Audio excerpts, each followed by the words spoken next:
मेरे प्यारे भाई बहनों, अभी भजन संहिता 119 की 118 आयत पढ़ेंगे।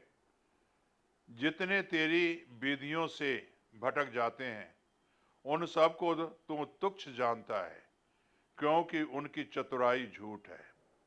मेरे प्यारे भाई और बहनों, यहाँ वचन से हम क्या सीखते हैं? परमेश्वर का ये वचन विधि है, एक नियम है, एक कायदा है जिसके दायरे में हमें रहना है, जिसके दायरे में हमें चलना है। अगर परमेश्वर के वचन के दायरे से आप बाहर चलते हैं तो आपके पास जीवन नहीं है, आपके पास जिंदगी नहीं है। अगर परमेश्वर के वचन के दायरे में चलते हैं, उसके विधि के बताए हुए मुताबिक चलते हैं, तो आपके पास जीवन है, आपके पास जिंदगी है, आपके पास आशीष है और आपके पास बरकत भी है। जिसके पास ये विधि और नियम है, परमेश्वर उसे तुच्छ नहीं जानता, बल्कि उसे गले लगाता है। और जो इंसान परमेश्वर की विधि से भटक जाते हैं, उसके नियम से भटक जाते हैं, परमेश्वर के विधि को तुच्छ जानते हैं और अपनी चतुराई से झूठ बोलते हैं, तब मेरे प्यारे भाई और बहनों, परमेश्वर उनकी आशीष को खो लेता है और उन्हें भटकने देता है। यहां मैं वचन से ही बता देना चाहता हूं, चतुराई इंसान को डुबो देता है, चतुराई परमेश्वर से दूर ले जाता है, चतुराई परमेश्वर से भटका देता है। सुलेमान के ओसारे में पतरस था।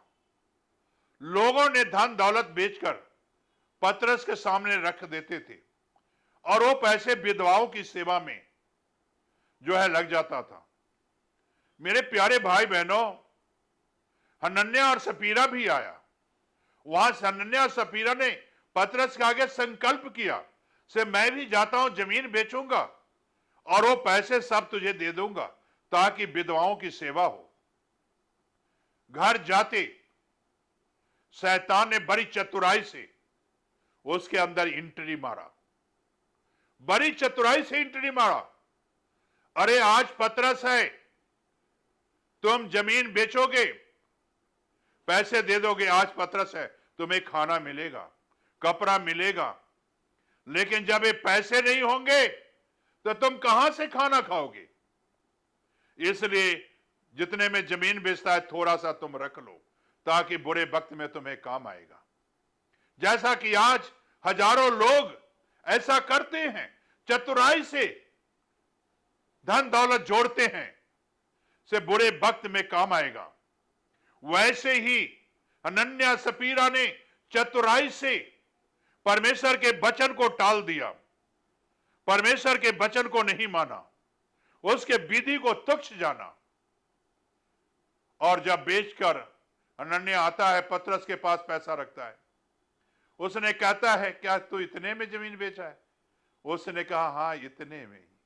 बड़ी चतुराई से झूठ बोला। शैतान तो सोचता होगा से पतरस को मालूम नहीं होगा, लेकिन पवित्र आत्मा पतरस के ऊपर आता है, कहता है तो परमेश्वर से क्यों झूठ बोल रहा है? क्यों झूठ बोल रहा है? पवित्र आत्मा से क्यों झूठ बोल रहा है? और उसी समय गिरा और वो मर गया। मेरे प्यारे भाई और बहनों, ये है चतुराई। अगर आप परमेश्वर के वचन को नहीं समझोगे, नहीं जानोगे, तुच्छ जानोगे, अपनी चतुराई से चलोगे, तो एक दिन नाश होना तो होना ही है। हनन्याह नाश हो गया। अब सफीरा देखा मेरा पति तो अभी तक आया नहीं है, चलो मैं भी चलो जाऊंगा, और दूसरे रास्ते से निकल गया होगा। अब सफीरा आती है, पतरस के आगे पैसे रखता है। पतरस पूछता है से क्या तू इतने में ही जमीन बेचा है? कहता हां। पतरस कहता है तो दोनों ने क्यों परमेश्वर की आत्मा से झूठ बोल रहा है? क्यों पवित्र आत्मा से झूठ बोल रहा है? तो दोनों ने क्यों एका की है? मेरे प्यारे भाई और बहनों, यहां एक परिवार आ जाता है, एक परिवार आ जाता है जो अपने चतुराई से पूरे परिवार को अपने फंदे में फंसा लेता है, और वहां सफीरा भी गिरी और मौत हो गई।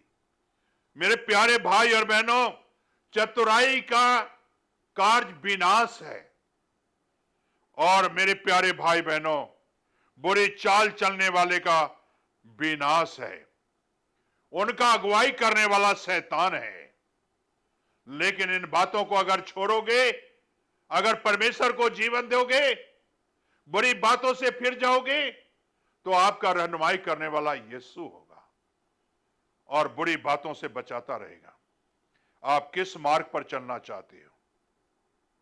मेरे प्यारे भाई और बहनों, जो अंत तक आपकी अगुवाई करेगा, मौत के बाद भी आपकी अगुवाई करेगा, अंधकार से निकालकर आपको ज्योति में अगुवाई करेगा, क्या उसे जीवन नहीं देना चाहोगे?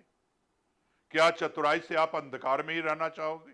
वहां से आज निकलो, आज निकलो मेरे प्यारे भाई और बहनों, तो परमेश्वर आपको आशीष बरकत देगा। आइए प्रार्थना करें, उसको विधि को माने, भटके नहीं, तुच्छ ना समझे परमेश्वर के वचन को। परमेश्वर हमेशा एक सा परमेश्वर है, वो कभी नहीं बदलता। वो परमेश्वर आज आपको आशीष बरकत देने जा रहा है, आपके परिवार पर आशीष देने जा रहा है, आपके बच्चों पर आशीष देने जा रहा है, और वो परमेश्वर आपको आज बरकत देने जा रहा है, और अपनी महिमा के लिए तैयार कर, अपने महिमा के लिए तैयार कर रहा है। यीशु आज अपनी महिमा के लिए तैयार कर रहा है। वचन के मुताबिक आज अपना जीवन उसे दे। ये प्रार्थना यीशु के नाम से मांग लेता हूं, आमीन।